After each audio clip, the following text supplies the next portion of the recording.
I think Chaz is the best player on the active roster. Wait a minute, are you crying?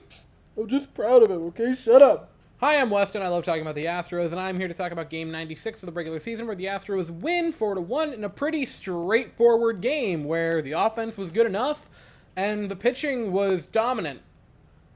This is a weird simulation that we're in. If I would have said to you entering the two-game set that one of Hunter Brown or Brandon Bielak would have a dominating outing, I don't think very many of us would have said that it would have been Brandon Bielak that impressed. And I mean, yeah, the wheels fell off in the sixth, gave up quite a few base runners, a couple of walks. One hit in 5 2/3. And through 5 innings, it was one hit with 4 strikeouts. No walks, I don't believe. Yeah, it got rough in the sixth. You were trying to push him a little bit too far. Brandon Bielak looked fantastic. I've been astonished. I want to say his past 3 starts, he's allowed like 2 runs over that time. He has been really, really solid as of late. When the Astros kind of need a dominant starting pitcher, of course it would be the combination of Brandon Bielak and or JP France that steps into the role of ace. This is a weird timeline. This is a really weird timeline we're in. Bullpen looked great. Phil Maton came in, picked up a strikeout, cleaning up the 6th inning for Brandon Bielak. Then Rafael Montero came in. Yes, I did get panicked there, don't worry.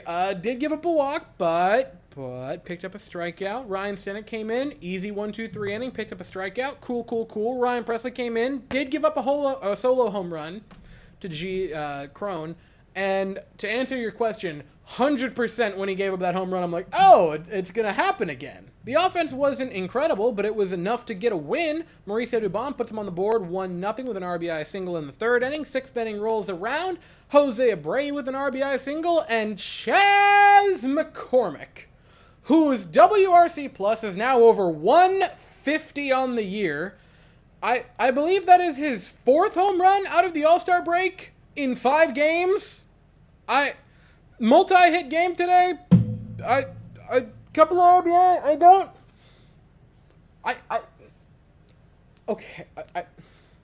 Listen, I've been a big Chaz guy since before he even debuted. And then since he's come to the Astros, I have been maybe the biggest champion on the internet for Chas McCormick.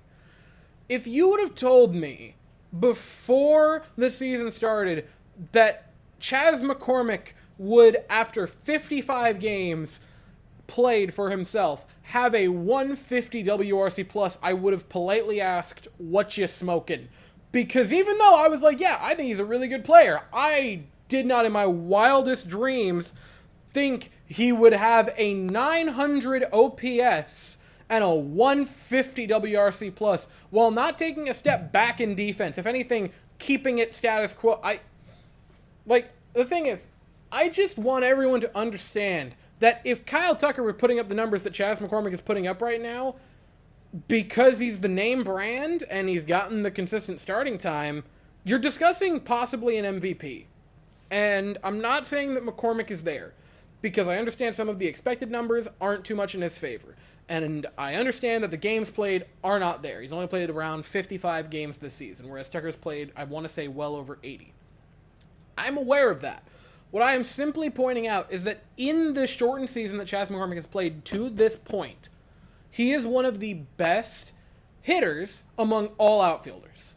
If you want to go with outfielders that have a 200 batting or 200 plate appearances, McCormick's in the top 7. And with that, he has elite defense. And it's just absurd to me that he's doing that well, and up until the past few days, where every human being that is in an Astros jersey has pretty much been injured, he has not been able to get sustained playing time. And I truly believe that now with the injuries and the fact that he's had literally one of the best weeks in franchise history, that is not a joke, by the way, not a joke, real thing, one of the best weeks in franchise history the past few days, that he's finally starting to get the time, I genuinely don't know how you could possibly, for the remainder of the season, not just pencil him in there every single day. And while splitting the 2 games against the Rockies isn't the best thing in the world, they now get to go to Oakland and take on the A's for 4 games. Anything less than 3 wins is a complete and utter failure. Please go out there and just beat them into the dirt. First game is tomorrow night, 9:40 p.m. Eastern. Tear runs down my face. 8:40 Central, the Astros will send JP France to the mound, and the A's will send Hogan Harris to the mound. I'll be here afterwards to talk about it, but as for right now, that is all I have to say. So if you enjoyed the video, please consider to like and subscribe. Thank you all so very much for watching. I hope you all have an absolutely fantastic day, and as always, go Stros.